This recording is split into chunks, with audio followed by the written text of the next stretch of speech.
Hello guys, Combat Critic here. In this video, I want to give my pick for this upcoming fight between Rodolfo Vieira, the BJJ legend, and Cody Brundage. So let's get started. If we talk about the record of both these fighters, starting with Rodolfo Vieira, he has 10 fights in total and he has won 8 out of those 10 fights and he has lost 2. Out of the 8 wins, he has won via knockout and 7 by submission. This man is really an expert of BJJ. I think he has the best grappling at 185 pounds at the middleweight division. I don't think anybody can survive with him on the ground. If we talk about his 2 losses, so one has come via submission and another via decision. So this man has lost twice in the UFC. Before coming to the UFC, he was undefeated. And now let's talk about Cody Brundage. So he has 11 fights, so pretty similar experience between these two guys. Rodolfo has 10 fights and Cody has 11. He has 8 wins and 3 losses. Out of those 8 wins, 4 have come via knockout, 3 by submission, and 1 by decision. And out of the 3 losses, 2 have come via knockout. And it is very interesting that none of them have come via submission. So this man is really hard to submit. However, Rodolfo is a submission expert and almost all his wins have come via submission. So it will be really interesting to see how a submission artist deals with somebody who has never been submitted before. And Cody also has one loss via decision. So this man, Cody, is pretty balanced. If we talk about his wins, 4 wins by knockout, 3 by submission, so pretty much a finisher, and just 1 by decision. If we talk about Rodolfo, he is also a finisher. He has 1 by knockout, 1 win via knockout, 7 by submission, and no wins via decision. So this man is also a pretty good, finisher. And if you put both these two together, it might happen that the fight actually goes to a decision. So that happens a lot where you put 2 finishers and the fight goes to a decision. Now let's look at some of their physical stats and career stats, starting with the height, that is 6 feet for Rodolfo and also 6 feet for Cody. Weight is even at 185 pounds for both these guys, unless somebody misses weight. Reach is 73 inches for Rodolfo Vieira and 72 inches for Cody Brundage. So a slight 1 inch reach advantage goes to Rodolfo. However, he is not much of a striker, so I don't think this will be significant in the fight. If we talk about the stance, both of these guys are orthodox stance fighters. If we talk about the age, so Rodolfo is, I believe, 33 years old and he is the older fighter. Whereas if we talk about Cody, he is younger. He has a lot of years ahead of him. Whereas Rodolfo, he had a spectacular BJJ career prior to starting MMA. Then he transitioned over to MMA and he is nearing the end of his fighting career. So that is one thing to keep in mind. Now let's talk about some of the career statistics of these two guys, starting with the strikes landed per minute. So this signifies the number of significant strikes that you land on your opponent per minute on average. That is 3.62 for Rodolfo and 2.34 for Cody. So Rodolfo is the busier fighter on the feet. He will have an advantage. Striking accuracy is 54% for Rodolfo Vieira and 52% for Cody. So again, both these guys are pretty even, but slight advantage goes to Rodolfo. Just like in the reach, how they are both pretty even, but a slight advantage goes to Rodolfo.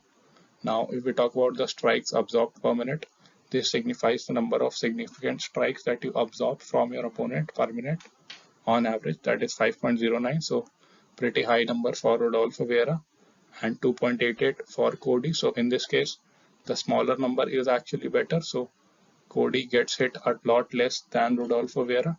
He will have an advantage. Striking defense is 49% for Rodolfo and 51% for Cody. So he will have a slight advantage in this as well.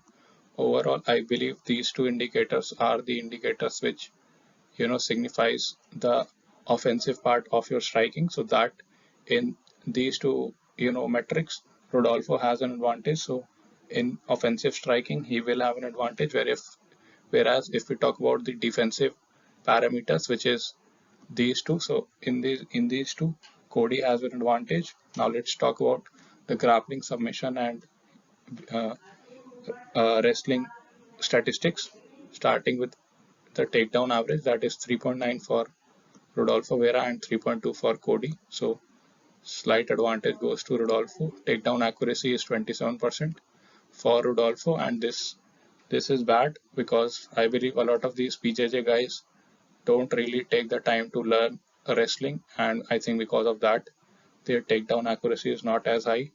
If we talk about Cody, it is 46%, so he will have an advantage in this. However, keep in mind that Rodolfo has never been taken down. He has a 100% takedown defense. And if we look at Cody, he has 68%. So in this case, Rodolfo has an advantage. Nobody dares to take him down because he's such a good grappling guy. He can finish you from his back. He can put a triangle or armbar from his back. This man is really very crafty. Submission average is 1.0 for Rodolfo Vieira and 1.1 for Cody. So Cody should have a slight advantage. However, keep in mind that this signifies the number of submission attempts that you have in a 15-minute fight. So Rodolfo, it is one because the first submission that he goes usually leads to a finish. So this man does not have to apply, go for another submission. It is like this man has attempted one submission and he got the finish. So that is why it is exactly 1.0. So even though the numbers will suggest that Cody is slightly better in submission, I think Rodolfo will have a clear advantage in this as well. So overall, I believe in the wrestling and grappling department, three of these four metrics goes to Rodolfo.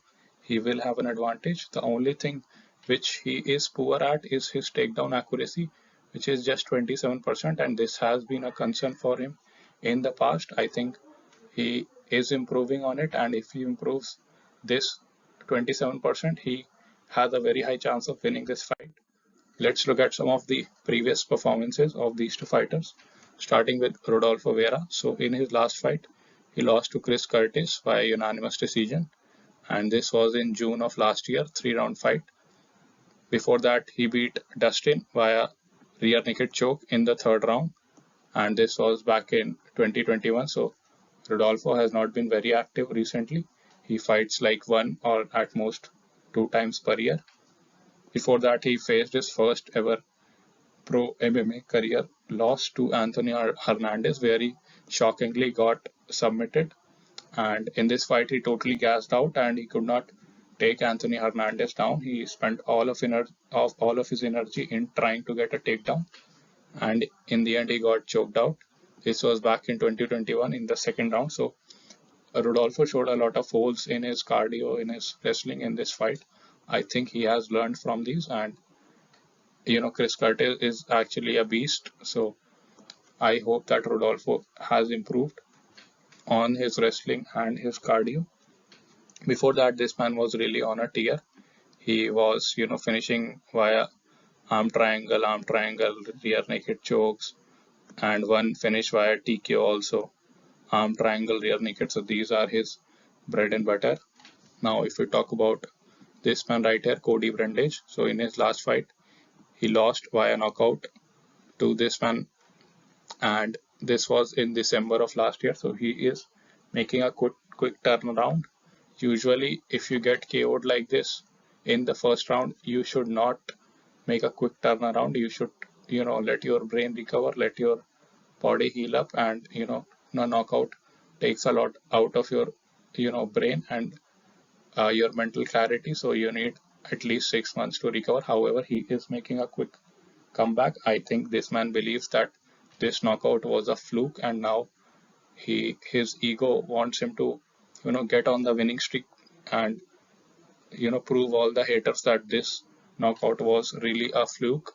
So it is his ego that is making him take this fight against Rodolfo on just 4-5 months notice. Before that, if we talk about, so he beat Treason Gore by knockout in the first round. Before that, he finished Dalcha, and this was a guillotine choke again in the first round. So this man has some, submissions up his sleeve. And before that, he lost to Nick Maximo by unanimous decision. And before that, he beat Joseph via submission arm triangle. So he is pretty crafty. And before that, he lost to William Knight on Dana White Contender Series back in 2020.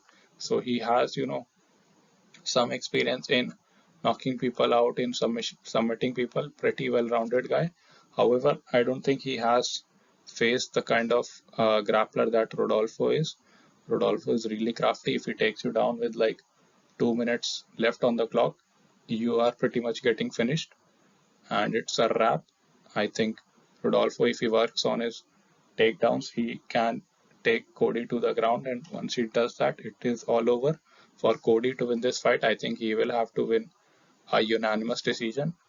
I don't see Cody actually submitting, Rodolfo. I don't think he'll be able to do that, even though Anthony Hernandez did that. But I think this is because Rodolfo was so gassed out that he could not defend this guillotine choke. Otherwise, Anthony would have never gotten the choke on this man. This man is a multiple time ADCC champion, and he has the best grappling. I will say not just in the middleweight division, but it might be that in the whole UFC. So for all these reasons, I'm picking Rodolfo to win this fight. I think if he improves on his takedown, he can take Cody to the ground and finish him in the first round itself. So I'm picking him to win via first round submission.